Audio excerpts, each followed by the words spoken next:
Hello, fourth grade. Today we are making mini pop-up rooms. This is a super simple trick that we can make with just 1 or 2 pieces of paper, depending on how many pop-ups you want. 1 for the background and 1 for your pop-ups. With just scissors, some glue or tape, and a marker. I kept mine black and white because we're only going to be doing this for about 1.5 classes. This is our last project of the year, but if you have time, you can absolutely add color. As you can tell on here, I made my floor. I drew wood patterns, a mini rug. I drew a couch, a little plant, a window, some different wall decorations, and I made my cat named Chuck. You guys are going to be able to design whatever room you would like. It might be the kitchen or your bedroom, or maybe it's a totally different room. Maybe it's a classroom or really anything. This is 3D. That means that it pops up. It's 3-dimensional. So we're going to be doing some folds and some cuts today. I'm going to keep this off to the corner. Let's become interior designers and design our room. An interior designer is somebody who is hired professionally to design a space, whether that's a new house, maybe a new building, a new school, or the inside of a new space. So let's start with our first piece of paper. This is the first supply you're going to need. We need to make sure that this is a square. Normal pieces of paper that you would get from the copier are rectangular. I'm going to show you a quick trick on how to get your paper to become a square. What you want to do is take one edge and fold it over. We're going to fold it over until it meets the other corner. I'm going to also make sure it folds over here, and I fold and I fold, and it's going to line up to the very corner. And then I need to mark off the area over here and the area up here that I need to cut. I let it go, making sure that is straight. I see this line. I can either just draw a kind of free-handed line, or I can get out my ruler and I can make that straight. For now, I'm just going to freehand it, and I'm going to snip along that line so that now I have close to a perfect square for our pop-up rooms. There we go. I'm going to put this off to the side. This is going to be good for our pop-up characters. So here's my square. Our first step is to do some folds. What you're going to need to do first is fold this top corner to the side to make a triangle. So I'm going to go ahead, I'm going to do that. I'm going to hold down one of my corners with one hand and smooth out the corner with the other hand.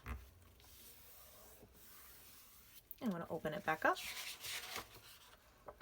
Now we want this to look like a kite, and a kite has 4 different sections.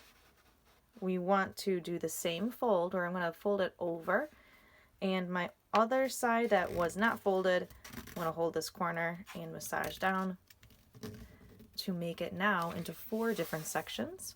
So when I open it up,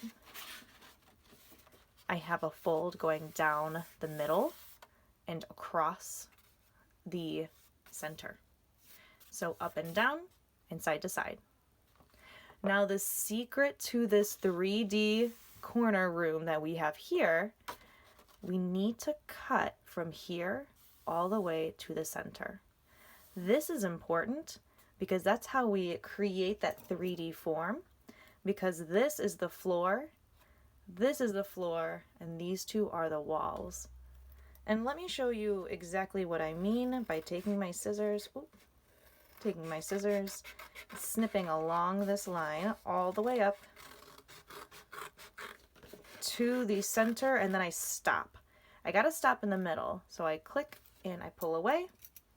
What's gonna happen is, see how these 2 folds, or these 2 flaps of paper, want to kind of go in? That's exactly what we're gonna do. We're gonna swing these 2 flaps of paper inside to make the corner of our room. See how easy that was? Let me show you one more time. We go from this square piece of paper, we take our two cut edges and we fold them together. And when we do that, your paper is going to automatically want to create a corner. Now guys, if you're using a glue stick, this is when you're going to want to glue it down. So now that we have our corner, we're going to reopen it up. We don't want to glue down that corner just yet because we have to design it. Now is the fun part, where we're actually going to choose the corner for our floor, the corner for our walls, and the under corner that we don't need to draw on. So let's quickly mark off our paper. I'm going to draw a big X on this side because this side I don't want to draw anything on. That side is going to disappear into the floor of my room. Now this is going to be my floor and these are going to be my walls, and I kind of want that to happen because this guy's already folding up a little bit. I'm going to just make sure I can see that folded line, so I'm going to take my marker and I'm going to draw a nice thick line across that fold. There we go. And if you'd like to make a line that goes up your corner, you can also do that. This is the corner between our two walls.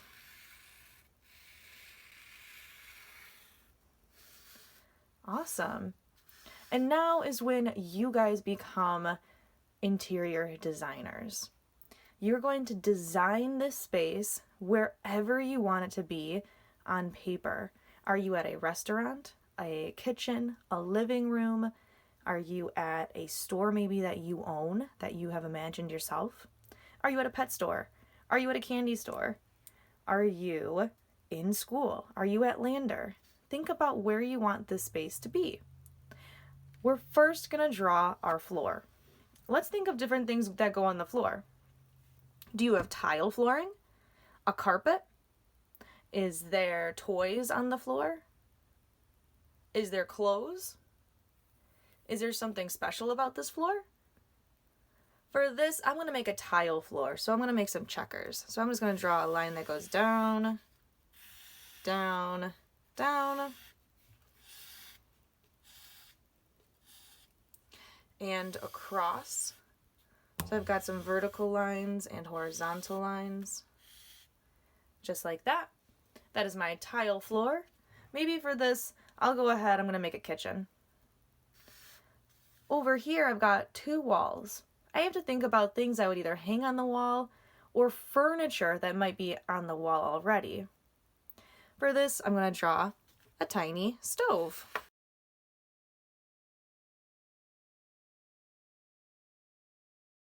So I drew a little stove. I've got a table right here. Maybe I'll have the leg of the table and my tablecloth underneath it. Maybe I'll have a cupcake sitting here so people know that this is a kitchen. And maybe a little window. And my window, I'm going to make a half circle because guys, you can really do whatever you'd like. I'm going to have some curtains on my window and the window panes. A little windowsill. Remember, you are designing your kitchen. It can look however you would like it. Over here, maybe I'll have the refrigerator because most kitchens have a refrigerator.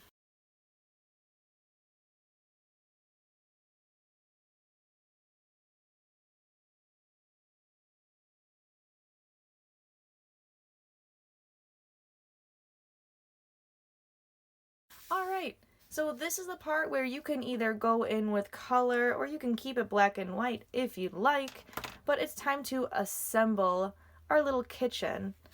What I would do is I would just fold these two flaps together. They would overlap and glue the bottom.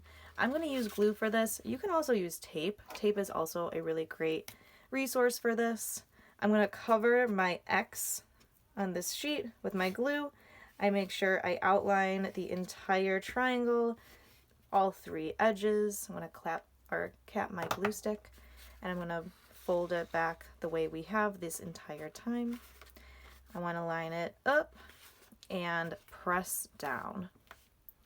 I'm pressing down firmly. I can feel it stick.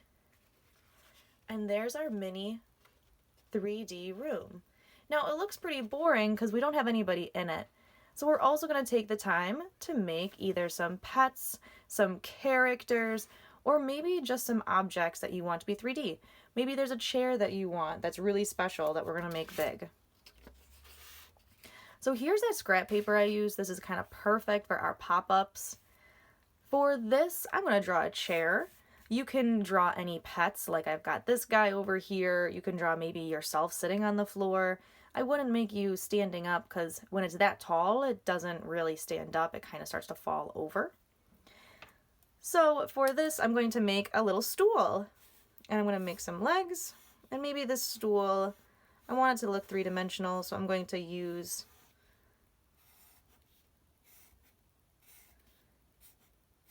a three-dimensional shape. I can see my legs in the back get a little bit smaller. And maybe on this little stool is another cupcake. Because let's think, maybe I'm making a ton of cupcakes.